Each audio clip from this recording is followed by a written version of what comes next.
ఆ తెలుగుదేశం పార్టీ పెట్టిందే ఆ రోజున అన్న నందమూరి తారక రామారావు గారు బడుగు బలహీన వర్గాల కోసం. ఆ పార్టీ వల్ల మనకు ఉపయోగం ఉందంటారా లేదా? ఉండబట్టే కదండి ఓసారి చూద్దాం అన్న వాళ్ళంతా ఒకసారితోనే పోతున్నారు.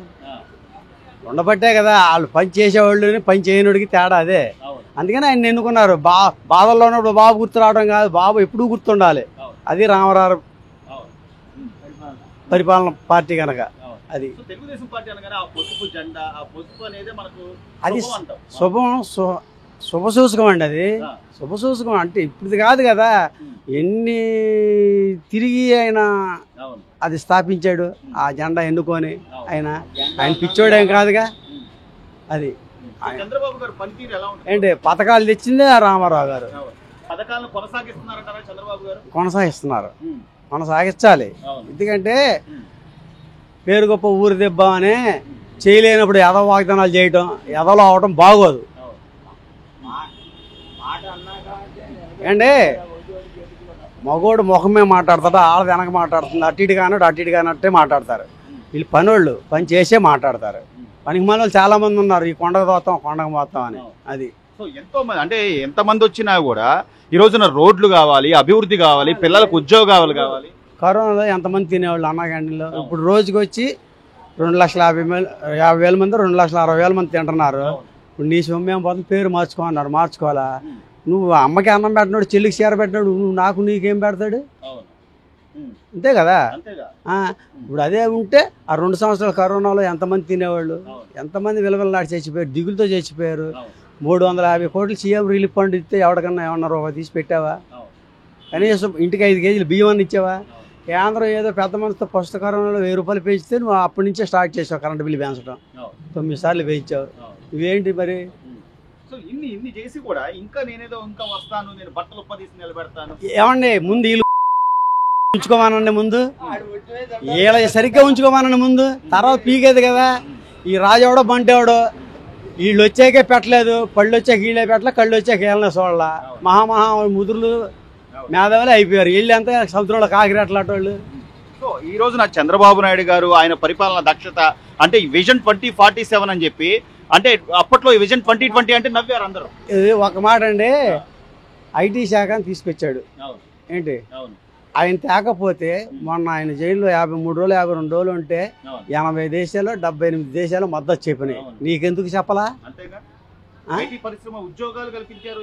ఎక్కడ బెంగళూరు, హైదరాబాదు, ఎక్కడెక్కడి నుంచి ఇతర రాష్ట్రాల్లో కూడా ఉండి మనకు సపోర్ట్ చేసినాయి. అంటే ఎందుకు చేశారు?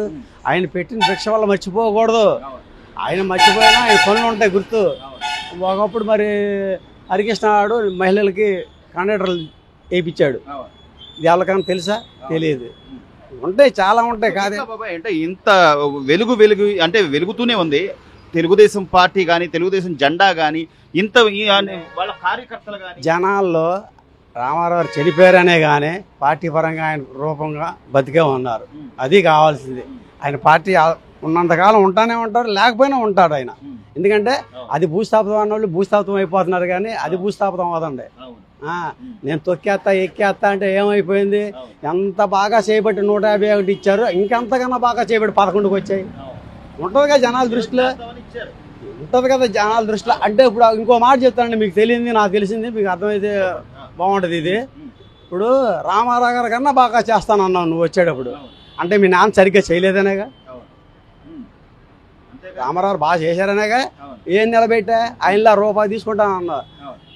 కాళ్ళు గోట్లో మట్టికి కూడా పనికిరారు ఆయన.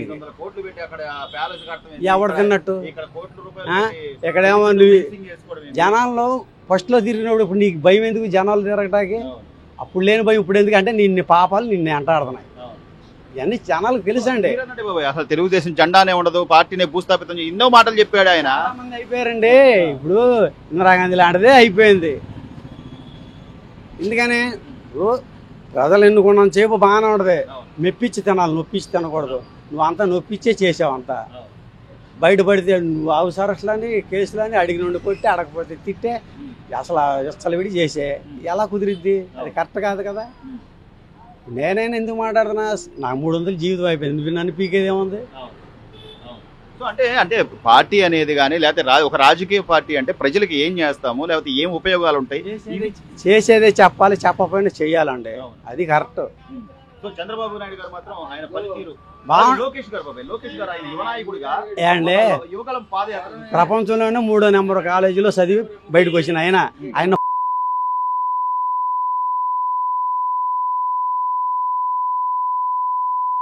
మీరేం చేస్తారు? ఒకళ్ళు విమర్శిస్తడమే, మీరు తిన్నగా సమాధానం చెప్పలేరు.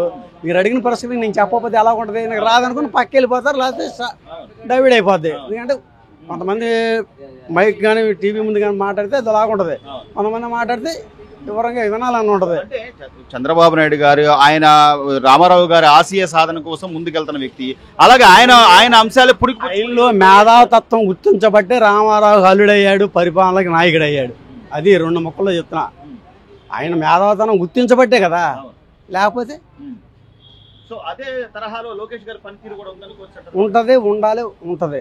ఎందుకంటే చేయకపోతే ఏం పేరు ఉండదు, కానీ వాళ్ళ పేరు పోద్ది. చెయ్యాలి, ఆయన కోసం ఒకంత అయితే వాళ్ళ కోసం 300 చేయాలి. మరి అంతే. ఇప్పుడు నిలబెట్టుకోవాలి. బలంగానే ఉంటది, బలమైన పడదు. పళ్ళేసే పార్టీ అండి, అది ఎదుర్కొనే పార్టీ అండి. ఎన్ని వచ్చిపోయినా సరే అది మటుకు పోదు, చేస్తుంది.